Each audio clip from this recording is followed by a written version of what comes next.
नमस्कार दोस्तों, मैं संदीप रावत आपका स्वागत करता हूं अपने इस चैनल के अंदर, जिस चैनल का नाम है वर्ल्ड मोटिव।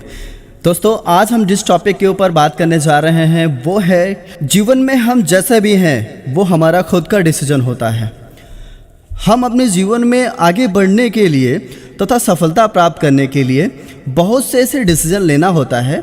कुछ ऐसे डिसीजन होते हैं जो हमें अपनी डेली लाइफ के लिए लेने होते हैं।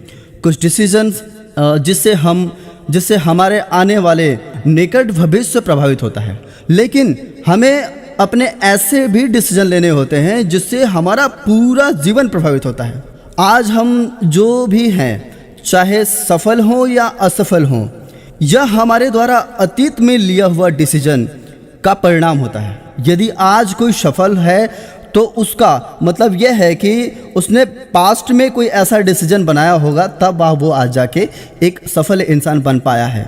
उसने बहुत सारी चीज़ों को खोया है, बहुत सारी इंपॉर्टेंट चीज़ों को त्यागा है जिससे वो पा सकता था, जिससे वो भोग सकता था, जिसका वो लाभ उठा सकता था। लेकिन दोस्तों, डिसीजन से ही हमारे जीवन का डायरेक्शन मिलता है और हमें सही डायरेक्शन लेने के लिए हमें ड्रीम क्रिएट करना पड़ता है। जब ड्रीम क्रिएट होता है, जब ड्रीम बनता है, जब माइंड में सपने आते हैं, हमारा काम करने का जो क्षमता है वो उसके अंदर बहुत बड़ा बदलाव आ जाता है। यानी हम हार्ड वर्कर हो जाते हैं। जब हार्ड वर्कर होंगे तो प्रॉब्लम क्रिएट होता है और डेफिनेटली प्रॉब्लम क्रिएट होना भी है, बट प्रॉब्लम को एक साइड करके हम अपने डिसीजंस को डिटर्मिनेशंस में बदलते हैं। जब जाके तब हमें सफल होना बड़ा ही आसान हो जाता है। ये सारा कुछ आपके डिसीजन पे निर्भर करता है, क्योंकि आपके डिसीजन से ही आपके डायरेक्शन बनते हैं, आपके डायरेक्शन से ही आपके ड्रीम क्रिएट होते हैं। और जब ड्रीम क्रिएट होते हैं तो आपको तो प्रॉब्लम आएगी। जब प्रॉब्लम आएगी तो आप हार्ड वर्कर बनते हैं, और हार्ड वर्कर ही इंसान अपने आप को, जब वो हार्ड वर्क करता है तो उसके माइंड में उसके मकसद जो होते हैं, उसको जो ड्रीम्स होते हैं वो क्लियर होते हैं कि मैं ऐसा क्यों कर रहा हूँ, ये सब मैं क्यों कर रहा हूँ। ये अपने आप से उसके बाद अपने आप से वो पूछता है। तो ये सारा चीज़, इसलिए हम आपको एक चीज़ें बताना चाहेंगे कि आप अपने जीवन में हमेशा हार्ड डिसीजन लो। जिस डिसीजन से आपको खुद भी डर लगना शुरू हो जाए, जब आपको आपके डिसीजन से, जब आपको आपके फ्यूचर मेकिंग से ही डर लगना शुरू हो जाए, तब समझ लेना कि आप सही डायरेक्शन की तरफ जा रहे हो। आपके टारगेट सही हैं, आपके गोल सही हैं। क्यों? क्योंकि जब तक आपको आपके गोल एंड टारगेट से खुद को डर नहीं लगेगा, तब तक आप अपने जीवन में सफल होना नहीं हो पाओगे। ये सबसे बड़ा कटु सत्य है। इसलिए हार्ड डिसीजन लो, डिसीजन मेकर बनो और बेस्ट कर सकते हो आप। इसलिए मैं कहना चाहूँगा कि हम आज जो भी हैं, हमारी आदतें, हमारे लिए जो हमारे आदत एंड डिसीजंस हैं वो ही हमारे फ्यूचर डिसाइड करते हैं। हमारा डिसीजंस हमारे हैबिट से आते हैं।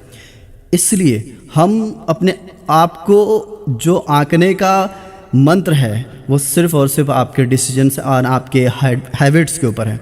आप अपने हैबिट से पता चल जाएगा आपको कि आपका फ्यूचर क्या बोल रहा है, किस टाइप से किधर जाना चाहते हो आप। ये आपको बाकी लोगों को बताने की ज़रूरत नहीं है, सिर्फ आपकी जो हैबिट है वो आपकी फ्यूचर डिसाइड कर सकती है। दैट्स गो दैट आप समझ सकते हो। इसलिए अपने डिसीजंस को सॉलिड बनाओ, अपने डिसीजंस को क्लियरिफाई करो। जो आपके डिसीजंस है वन डिसीजन होना चाहिए, तब आप अपने जीवन में कुछ अच्छा कर सकते हो। आप सबसे मेरा यही कहना है, आप मेरे जितने भी मेरे फॉलोअर्स हैं, मेरे भी जितने लोग हैं, मेरे जितने दोस्त हैं, और जितने भी मेरे लोग जितने भी मेरे यंग्स लड़के हैं या यंग बॉयज़ हैं, उनके लिए मेरा छोटा सा संदेश है, डिसीजन मेकर बनो और अपने जीवन को स्वादिष्ट बनाओ, अपने जीवन को एंजॉय के साथ करो। और सबसे बड़ी बात, आप बड़ा सोचो, आप बड़ा सोचो। प्रॉब्लम आपके सोचने से नहीं है, आप जितना हो सके आप उतना बड़ा सोच सकते हो, और जितना बड़ा सोचोगे आपका माइंड, आपकी लेवर उतना ही हार्ड हो जाएंगी उस चीज़ को पाने के लिए। और बड़ा तब सोचोगे जब आपके पास बड़ा मिशन होगा कुछ करने का। आपके जीवन में बहुत बड़ा सपने होंगे, उसी के थ्रू आप जाने के लिए आप बड़ा सोच सकते हो। अदरवाइज़ छोटे छोटे सपने और छोटे छोटे टारगेट्स होते हैं जो वो हर एक इंसान पूरा कर लेता है, बट जिसके मन में बड़ा मकसद होगा, जिसके मन में बड़ा सपने होंगे, तो वो डेफिनेटली वो कभी परेशानियों से परेशान नहीं हो सकता है, कभी वो अपने प्रॉब्लम्स से को ज़्यादा बड़ा नहीं मानेगा। तो आज के दौर में जो इम्पोर्टेंट है वो मैं समझा रहा हूँ कि आप सब एक डिसीजन मेकर बनो, लाइफ ऑटोमेटिकली सेट हो जाएगी। धन्यवाद।